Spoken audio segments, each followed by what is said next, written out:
بسم الله الرحمن الرحيم ولتكن منكم أمة يدعون إلى الخير ويأمرون بالمعروف وينهون عن المنكر وأولئك هم المفلحون ولا تكونوا كالذين تفرقوا واختلفوا من بعد ما جاءهم البينات وأولئك لهم عذاب عظيم. سبحان اللہ. صدق اللہ العظیم.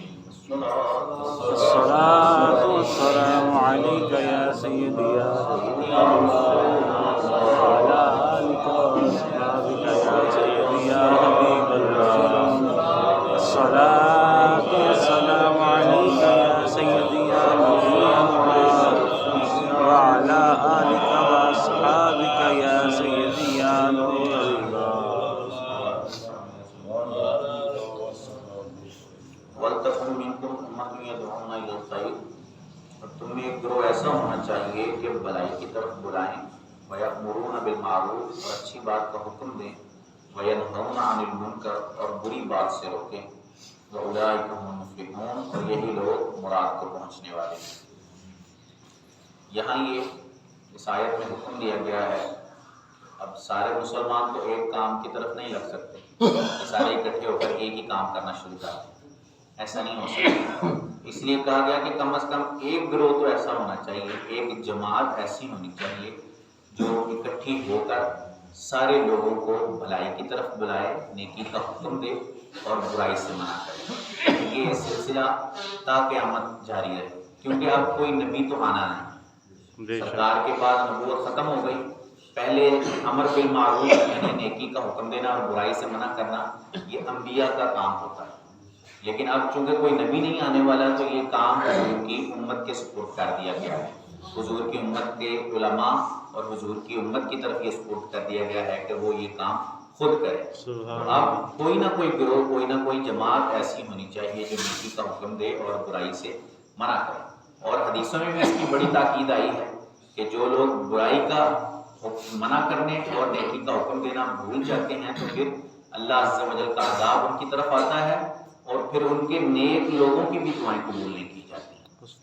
برے لوگ تو مرتے ہی مرتے ہیں عذاب کے اندر، اور نیک بھی اس کی لپیٹ میں آ جاتے ہیں. برے تو اپنے گناہوں کی وجہ سے، اور نیک اس وجہ سے کیونکہ ان لوگوں نے ان برے لوگوں کو برائی سے منع نہیں کیا اور اچھائی کی طرف نہیں لے کر آئے. بنی اسرائیل کا واقعہ کہ جس میں اللہ عز و جل نے ہفتے کے دن شکار سے منع کیا کہ ہفتے کے دن مچھلی کا شکار نہیں کرنا. یہ حضرت داؤد علیہ السلام کی قوم ہے. تو ان میں اب 3 گروہ بن گئے. ایک گروہ وہ تھا جو ہفتے والے دن شکار کرتا تھا، یعنی اللہ کے حکم کی نافرمانی کرتا تھا. اور دوسرا گروہ وہ تھا جو شکار تو نہیں کرتا تھا خود، لیکن ان کو منع بھی نہیں کرتا تھا، شکار کرنے والوں کو روکتا بھی نہیں تھا برائی سے.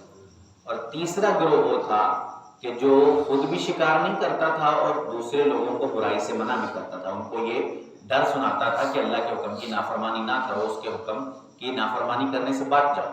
تو یہ 3 گروہ.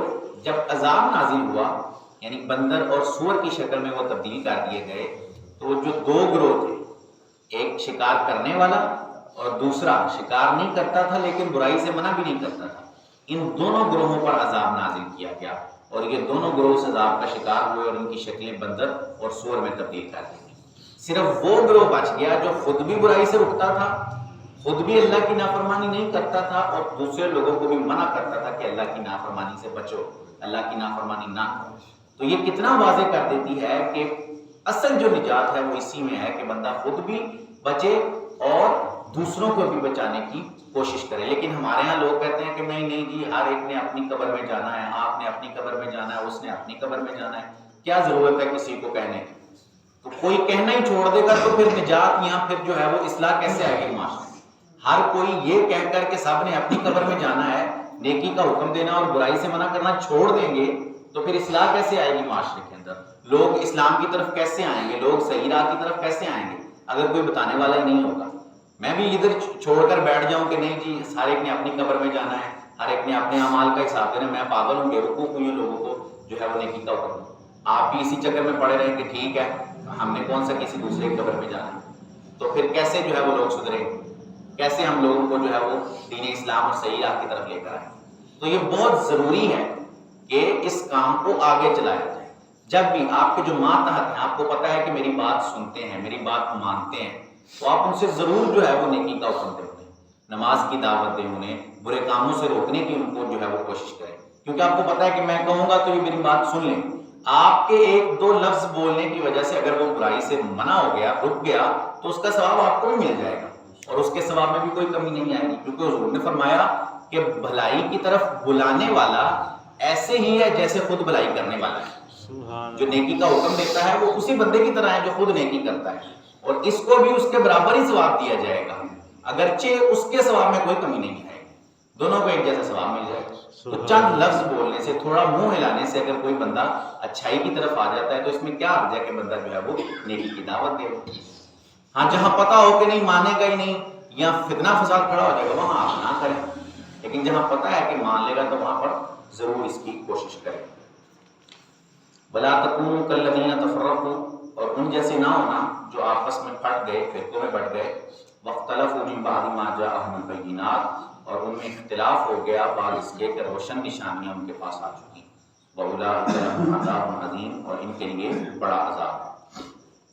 ابھی پچھلی آیتوں میں اس طرح کا مفہوم گزرا ہے کہ جو لوگ جماعت سے ہٹ جاتے ہیں ان پر جو ہے وہ اللہ کا عذاب نازل ہوتا ہے، کیونکہ سرکار نے فرمایا کہ اللہ عز و جل میری امت کو گمراہی پر جمع نہیں فرمائے گا، یعنی میری امت کا اکثر حصہ کبھی بھی ایسا نہیں ہوگا کہ اکثر لوگ گمراہی پر جمع ہو جائیں اور تھوڑے سے لوگ جو ہیں وہ ہدایت پر ہیں، بلکہ حضور کا فرمان ہے کہ اکثر لوگ ہمیشہ ہدایت پر ہی رہیں گے۔ تو جب تم اختلاف ہوتا دیکھو تو تم جو زیادہ جماعت والے لوگ ہیں ان کو لازم پکڑ لو، ان کے ساتھ جو ہے وہ مل جاؤ، کیونکہ اللہ کا دست قدرت ہوتا ہے، اللہ کا دست رحمت ہوتا ہے جماعت پر، اور جو جماعت سے نکل جاتا ہے اس کے لیے اللہ نے فرمایا وَأُولَٰئِكَ لَهُمْ عَذَابٌ عَظِيمٌ، اور ان کے لیے ہم نے بڑا عذاب تیار کیا ہے کہ جو جماعت کو چھوڑ دیتے ہیں۔ تو آج جتنے بھی، کیونکہ میں نے آپ کو اس دن بھی بتایا تھا کہ اہل سنت ایک جماعت ہے، اہل سنت یہ ایک ایسا عقیدہ ہے جو صحابہ کرام سے چلتا ہوا ہم تک پہنچا ہے، اس میں سے فرقے نکلتے گئے۔ اہل سنت میں سے شروع کے جو صحابہ کے زمانے میں فرقے نکلے وہ خارجی نکل گئے اور رافضی نکلے، اسی طرح معتزلہ نکلے، اسی طرح اور چند فرقے اہل سنت میں سے خارج ہوئے۔ اب یہاں چلتے چلتے مختلف فرقے نکلتے گئے، اور ہمارے زمانے میں بھی آپ کو کئی فرقے نظر آئیں گے جو ایک جماعت سے الگ ہوئے ہیں۔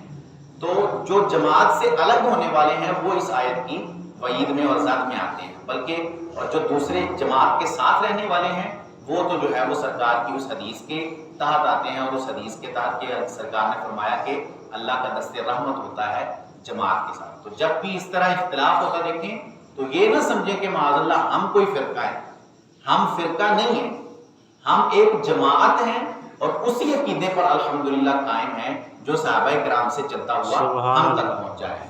اب اس کے بعد جو فرقے نکلے ہیں وہ اس کی ذات میں آتے ہیں، اور ان کو سوچنا بھی چاہیے کہ وہ تفرقے میں نہ پڑیں بلکہ جماعت کے ساتھ رہنے کی کوشش کریں۔